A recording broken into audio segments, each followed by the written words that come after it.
Joseph's story begins in the land of Canaan, a place of rolling hills and vast grazing fields. He was the 11th son of Jacob, deeply cherished by his father.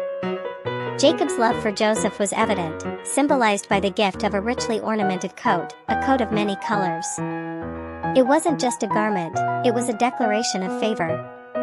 But with favor often comes friction. Joseph's brothers burned with envy.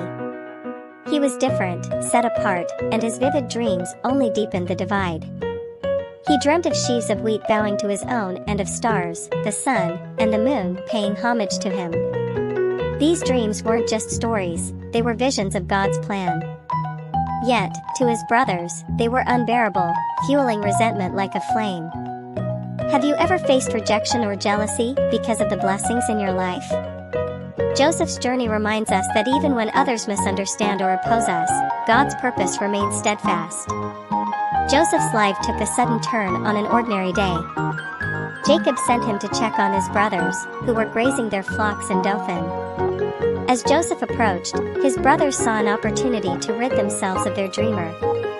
"Here comes the dreamer," they mocked. "Let's kill him and see what becomes of his dreams." Their words dripped with scorn, but their actions were worse. They stripped him of his cherished coat, the very symbol of his father's love, and threw him into a pit, a deep, empty well. Joseph, alone in the darkness, must have felt abandoned, confused, and scared. Yet, even in the pit, God's hand was at work. Instead of killing Joseph, his brothers decided to sell him to a caravan of Ishmaelite traders heading to Egypt. Betrayed by his own flesh and blood, Joseph's journey into the unknown began. In our lives, the pits we face may feel isolating and hopeless, but Joseph's story reminds us that God is present, even in the darkest moments. The journey to Egypt was long and grueling.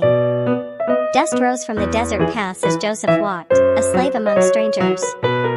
He must have wondered what would become of the dreams he once held so dearly. Had God forgotten him? But God's plans were unfolding, even when Joseph couldn't see them. In Egypt, he was sold to Potiphar, an officer of Pharaoh and captain of the guard. In a foreign land, surrounded by unfamiliar customs and people, Joseph chose to be faithful. He worked diligently, earning Potiphar's trust and rising to manage his entire household. Have you ever found yourself in an unexpected situation, wondering why God placed you there? Like Joseph, we're called to bloom where we're planted, trusting that even the smallest acts of faithfulness are part of a larger picture. But Joseph's integrity would soon be tested. Potiphar's wife, drawn to Joseph's character and appearance, tried to seduce him. Day after day, she tempted him, but Joseph stood firm, saying, "How can I do such a wicked thing and sin against God?" His refusal angered her, and she falsely accused him of assault. Potiphar, believing his wife's lies, had Joseph thrown into prison. Once again, Joseph found himself in a place of despair, punished for doing the right thing. In the cold, dark confines of the prison, Joseph's faith didn't waver.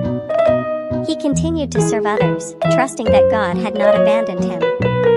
When we face injustice, Joseph's response challenges us to remain faithful, knowing that God sees the truth even when others don't. In prison, Joseph's gift of interpreting dreams became a beacon of hope. Two of Pharaoh's servants, the cupbearer and the baker, were imprisoned alongside him. Both had troubling dreams, and Joseph, through God's guidance, provided the interpretations. To the cupbearer, he brought good news: "In 3 days, you will be restored to your position." To the baker, the message was grim. Each interpretation came to pass exactly as Joseph had said. Before the cupbearer left, Joseph made one request: "Remember me when you are restored." But days turned into months, and the cupbearer forgot. Yet, God's timing is never late. Have you ever felt overlooked or forgotten? Joseph's patience reminds us to trust in God's perfect timing. 2 years later, Pharaoh himself had dreams that no one could interpret. In his frustration, the cupbearer finally remembered Joseph and spoke of his gift. Joseph was summoned from the prison to the palace. With humility and confidence, Joseph declared, "I cannot interpret your dreams, but God will give Pharaoh the answer he desires." Pharaoh's dreams revealed 7 years of abundance, followed by 7 years of famine. Joseph not only interpreted the dreams, but also proposed a plan to save Egypt. Pharaoh, impressed by Joseph's wisdom, appointed him second in command over all of Egypt. In a single moment, Joseph's life was transformed. God's plan, long in the making, was now coming to fruition. When we trust in God, even years of waiting can lead to blessings beyond our imagination. Under Joseph's leadership, Egypt thrived during the years of abundance and was prepared for the famine. People from surrounding nations came to buy grain, including Joseph's own brothers. They didn't recognize him, but Joseph recognized them. Imagine the emotions Joseph must have felt, seeing the very men who betrayed him now bowing before him. Instead of seeking revenge, Joseph chose to test their hearts. Would they repeat their actions, or had they changed? After a series of tests, Joseph saw genuine remorse in his brothers.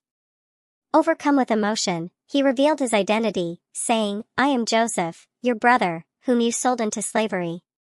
But do not be afraid. What you meant for evil, God meant for good." Tears flowed as years of pain were replaced by reconciliation. Joseph's willingness to forgive not only restored his family, but also demonstrated God's grace. In our lives, forgiveness can break the chains of resentment, bringing healing to broken relationships. Joseph's journey, from the pit to the palace, is a testimony to God's faithfulness. His story reminds us that no matter how bleak our circumstances, God is always at work. When life feels uncertain, when dreams seem distant, Joseph's life encourages us to hold on to hope. As Joseph declared to his brothers, "God sent me ahead of you to save lives." What others meant for harm, God used for good. Today, where can you see God's hand turning trials into triumphs in your life? The end. See you in our next story. Thank you so much for watching. Please subscribe to our channel.